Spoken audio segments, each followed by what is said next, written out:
मैत्रिणींनो, रोजच आपण जी तीच कामं करतो ना, त्याचा आपल्याला थोडासा आळस येणं साहजिकच आहे. आणि तोच आळस येऊ नये यासाठी त्या कामांना कोणत्या तरी एका मीडियाची जोड देणं गरजेचं असतं. मग ते एखादं म्युझिक असेल किंवा टीव्ही असेल किंवा कुणाशी तरी फोनवर बोलणं असेल, यापैकी एखादी गोष्ट जरी त्याबरोबर आपण जर केली ना, तर आपल्याला ते काम करण्याचा कंटाळा येत नाही. माझ्या घरी आम्ही टीव्ही अशा ठिकाणी लावलाय जो हॉलमधून आणि किचनमधून दोन्हीकडूनही व्यवस्थित दिसतो. त्यामुळे मला स्वयंपाक करताना जर कधी कंटाळा वगैरे आला तर मी असाच टीव्ही वगैरे लावते आणि तो पाहत पाहतच स्वयंपाक करते. आणि आमचं हे पिल्लू मध्ये आधे एंटरटेन करायला तर असतच. असो, पण तरीही एखादा व्हिडिओ जर डोळ्यासमोर असेल ना, तर स्वयंपाकात कॉन्सन्ट्रेशन करणं थोडंसं अवघड जातं असं मला वाटतं. पण त्याऐवजी जर आपण म्युझिक ऐकत असू ना, तर मात्र स्वयंपाकात व्यवस्थित कॉन्सन्ट्रेशन होतं आणि दोन्ही कामं आपली व्यवस्थित होतात. म्हणजे एंटरटेनमेंट सुद्धा होते, शिवाय स्वयंपाक देखील आपला उत्तम होतो. इथे स्वयंपाकच नाही तर आपल्याला ज्या कोणत्या कामाचा आळस येतो त्याला मीडियाची जोड तुम्ही देखील देऊन पहा. ते काम करण्याचा कंटाळा किंवा आळस येणारच नाही. तर पहा, टीव्ही पाहता पाहताच मी काय काय स्वयंपाक केलाय तेही दाखवते. मेथीची भाजी केलेली आहे, शेवगाच्या शेंगाची छान रस्सा भाजी केलेली आहे आणि इकडे चपात्या सुद्धा केलेल्या आहेत. तर स्वयंपाक माझा रेडी झाला. स्वयंपाक करताना किचन ओटा, टाइल्स जर खराब झाल्या तर त्यानंतर स्वच्छ करण्यासाठी आपल्याला जास्त वेळ द्यावा लागतो. त्यामुळे स्वयंपाक करतानाच काही काळजी आपण घ्यायला हवी. जसं की फोडणी देताना नेहमी त्याच्यावरती झाकण ठेवायचं, म्हणजे पाणी त्यात ओतलं की ही सगळी फोडणी आपली गॅसवर किंवा टाइल्सवर उडणारच नाही. आणि नंतर आपल्याला हे सगळं स्वच्छ करण्यासाठी जास्त वेळ द्यावाच लागणार. दिवसातून बऱ्याच वेळा आपल्याला भांडी घासायला लागतात आणि मग त्याचा आपल्याला कंटाळा येतो. मग यासाठी आपल्याला काय करता येईल? तर पहिल्यांदा सोप ऐवजी लिक्विड वापरायचं. सोपनी काय होतं, त्याच्या आजूबाजूचा एरिया सुद्धा मेसी होतो आणि तो स्वच्छ करत बसावा लागतो. लिक्विडनी मात्र असं होत नाही. दुसरी गोष्ट, लिक्विडनी काय करायचं, सगळ्यात पहिल्यांदा पहा, भांडी थोडीशी स्वच्छ धुवून घ्यायची आणि त्यानंतर त्यावरती हे डिश वॉशिंग लिक्विड आहे ते थोडं थोडं टाकायचं. अगदी प्रत्येक भांड्यावर एखादा ड्रॉप पडला तरीही पुष्कळ आहे. आता त्यानंतर डायरेक्ट भांडी घासायला घ्यायची.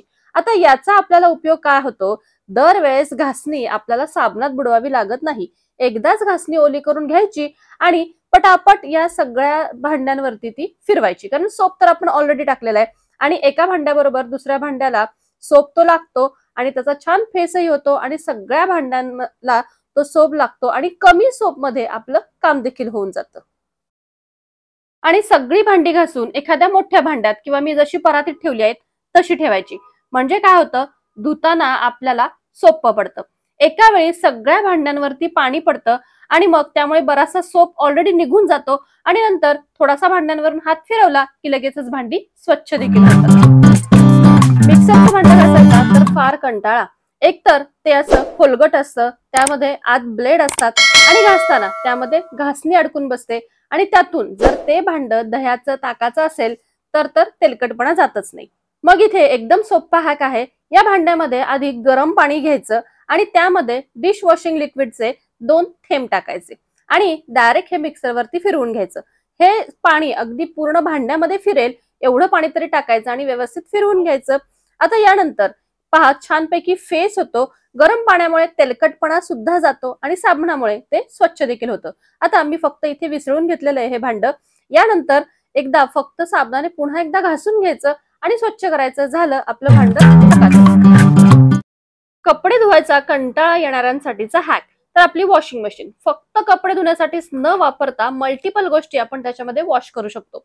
जसं की आपले डोअरमॅट्स, मॉपिंग हेड किंवा मग सॉक्स असतील किंवा आपले अगदी शूज वगैरे सुद्धा एकदा पहिल्यांदा वॉश करायचे आणि नंतर असे वॉशिंग मशीन मध्ये टाकायचे. यामध्ये हे सगळ्या गोष्टी अगदी व्यवस्थित स्वच्छ होतात आणि हाताने धुवायचा त्रास वाचतो तो वेगळाच. इथे माझ्या या पिलोवर छोटासा डाग पडलाय, पण यासाठी संपूर्ण कव्हर स्वच्छ न करता इथे आपण एक वेगळा हॅक वापरणार आहोत. आपल्या लेझी हॅक्स मध्ये अगारोचा हा स्पॉट क्लीनर आपल्याला फार उपयोगाला येतो. कसा? चला पाहूयात. तर ही माझी सोफ्यावरची पिलो आहे आणि एक छोटासा डाग त्याच्यावर पडलाय. त्यासाठी मला संपूर्ण कव्हर स्वच्छ करायची काहीच गरज नाही. या स्पॉट क्लीनरने मी फक्त हा स्पॉट स्वच्छ करणार आहे. तर पहा, या थ्रू आपण पाणी आणि ब्रश दोन्ही ऍट अ टाइम यूज करू शकतो. त्यामुळे हा डाग एकदम झटपट स्वच्छ देखील होतो. तुम्ही पाहू शकता किती लगेचच नुसत्या पाण्याने स्वच्छ झाले, पण तरी सुद्धा मी थोडंसं याच्यावरती डिश वॉशिंग जेल टाकलेलं आहे आणि त्या थ्रू आणखी पुन्हा स्वच्छ केलंय.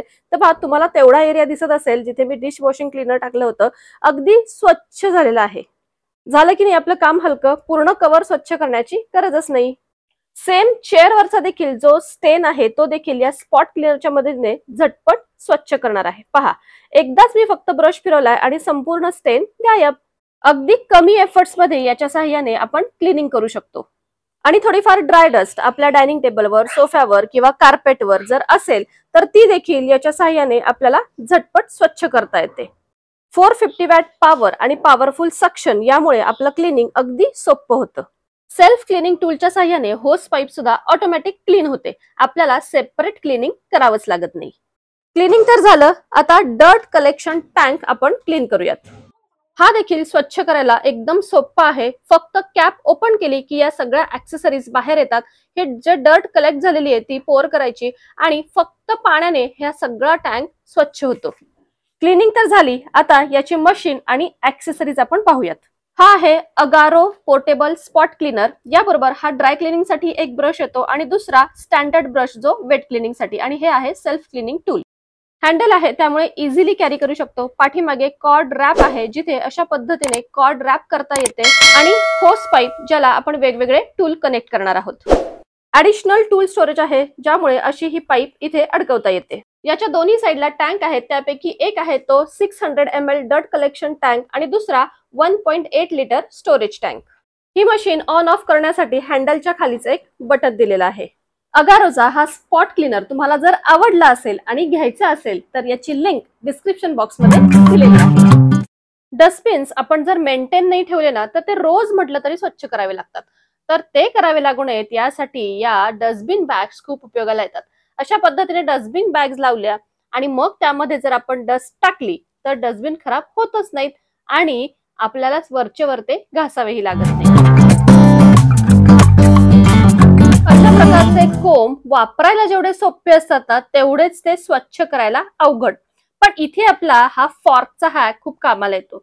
अशा पद्धतीने फॉर्क त्याच्यामधून फिरवायचा किंवा हे जे ज्याच्या लाईन्स असतात ना त्या लाईन्सच्या मधून हे फॉर्क अशा पद्धतीने फिरवायचं. म्हणजे काय होईल ना, याच्यामध्ये जे अडकलेले केस आहेत ना ते त्या फॉर्क मध्ये अडकतात आणि लगेच सेपरेट देखील होतात. आणि शेवटी हा असा उभा फॉर्क फिरवून घ्यायचा म्हणजे जे मोकळे झालेले केस आहेत ते संपूर्ण निघतात. तर हे पहा, या पद्धतीने झटपट अगदी गेला उडून या पद्धतीने झटपट अगदी सगळे केस आपले या कोंब मधून बाहेर येतात आणि आपला कोंब देखील स्वच्छ होतो. ज्या गोष्टी आपल्याला वरचेवर स्वच्छ कराव्या लागतात ना तर त्यासाठी लागणारे क्लिनिंग टूल हे त्याच्या आसपासच ठेवायला हवेत. म्हणजे झटपट ते आपल्या हाताशी येतात आणि झटपट त्याची स्वच्छता देखील होते. निदान 80% घरांमध्ये तरी डायनिंग टेबलवर पसारा हा पडलेलाच असतो. कारण हे कसं आहे ना, ती जागा आपली थोडीशी हँडी असते. म्हणजे जाता येता काही ठेवायचं, तिथूनच काहीही उचलायचं. तर ठीक आहे, गोष्टी जर तुम्हाला त्याच्यावरती ठेवायच्या असतील तर त्या अशा अस्ताव्यस्त न ठेवता एखादं बास्केट ठेवायचं आणि त्यामध्ये प्रत्येकाला घरातल्या काही जे काही ठेवायचंय ते त्यामध्येच ठेवायला सांगायचं. म्हणजे असा पसारा होत नाही. तर माझ्या घरी सुद्धा डायनिंग टेबलवर असा पसारा व्हायचा. त्यानंतर मी असं एक बास्केट ठेवायला सुरुवात केली आणि सगळा पसारा त्यात ठेवायला सांगितलं. सो आता प्रत्येक जण त्यातच पसारा टाकतो आणि मग टेबलवर पसारा नसल्यामुळे तो वरचेवर स्वच्छ करायला सोपा जातो. आता उन्हाळ्यात तर सारखी धूळ बसते आणि दिवसातून 3-4 वेळा तरी हा डायनिंग टेबल स्वच्छ करावा लागतो. तर तो स्वच्छ करण्यासाठी सुद्धा मला हा मिनी मॉप फार उपयोगाला येतो. या मिनी मॉप मुळे हातही ओला होत नाही आणि सारखा सारखा नॅपकिन सुद्धा ओला होत नाही. आणि त्याचबरोबर डायनिंग टेबल सुद्धा अगदी छान स्वच्छ होतो. तर मैत्रिणींनो, आता हे आपण जे काही हॅक्स पाहिले ते आळशी लोकांचे हॅक्स आहेत की स्मार्ट लोकांचे हॅक्स आहेत, तुम्ही मला जरूर कमेंट करा।